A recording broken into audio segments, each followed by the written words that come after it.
समय पहले एक सुंदर राज्य में एक राजकुमार रहता था, भद्रबाहु। उसकी सुंदरता की चर्चा दूर दूर तक थी। लोग कहते थे, ऐसा रूपवान राजकुमार पूरे संसार में दूसरा नहीं। भद्रबाहु को अपने रूप पर बहुत गर्व था। हर सुबह वह दर्पण में खुद को निहारता और सोचता, देखो, इस संसार में मुझसे सुंदर कोई नहीं। यह चेहरा तो जैसे देवताओं ने खुद तराशा हो। उसका मित्र सुकेशी, जो समझदार और शांत स्वभाव का था, अक्सर उसे समझाने की कोशिश करता था। राजकुमार, रूप पर इतना अभिमान ठीक नहीं। सुंदरता चिरस्थायी नहीं होती। सुकेशी, जब तक सुंदरता है तब तक जीवन का आनंद है। बाकी सब तो बस साधारण लोग हैं।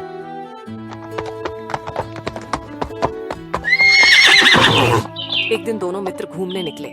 रास्ता मनमोहक था, पर आगे जो दृश्य था उसने भद्रबाहु का जीवन बदल दिया।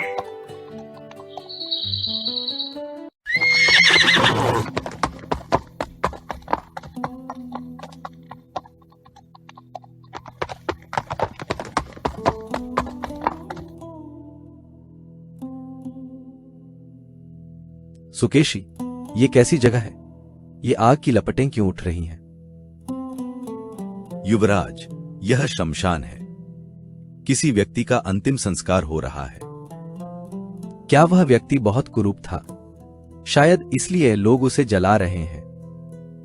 नहीं राजकुमार, वह व्यक्ति अत्यंत सुंदर था। उसके रूप की चर्चा पूरे नगर में थी। सुंदर था तो फिर उसे जलाया क्यों जा रहा है? क्योंकि मृत्यु के बाद शरीर चाहे कितना ही सुंदर क्यों न हो, वह नष्ट होने लगता है। इसलिए उसे अग्नि को समर्पित किया जाता है। यही प्रकृति का नियम है।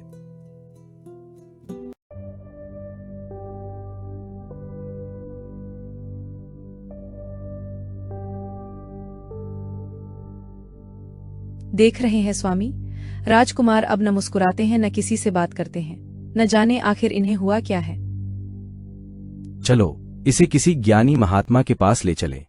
शायद वही इसका मन समझ सके।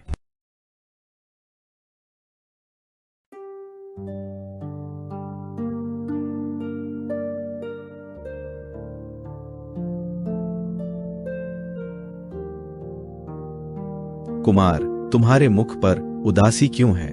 गुरुदेव, मुझे अपने रूप पर गर्व था, पर मैंने देखा कि सुंदर शरीर भी राख बन जाता है। अब मुझे लगता है कि जीवन का कोई अर्थ ही नहीं। कुमार, तुम सत्य के निकट पहुंचे हो। शरीर तो मिट्टी से बना है, एक दिन मिट्टी में ही मिल जाता है। परंतु सच्ची सुंदरता शरीर में नहीं, मन, विचार और कर्मों में होती है। तो क्या मुझे अपने मन को सुंदर बनाना चाहिए, गुरुदेव? हाँ पुत्र, जब तुम्हारे विचार नेक होंगे, कर्म पवित्र होंगे, तभी तुम वास्तव में सुंदर कहलाओगे।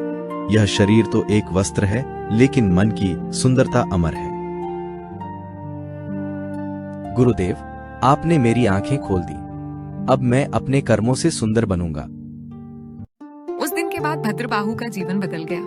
अब वह दर्पण में चेहरा नहीं, अपने कर्म देखता था। लोग कहते, अब राजकुमार पहले से भी अधिक सुंदर लगते हैं, क्योंकि उनके भीतर का मन उज्जवल हो गया है। शारीरिक सुंदरता नाशवान है। मन, विचार और कर्म ही हमें सच्चा सुंदर बनाते हैं।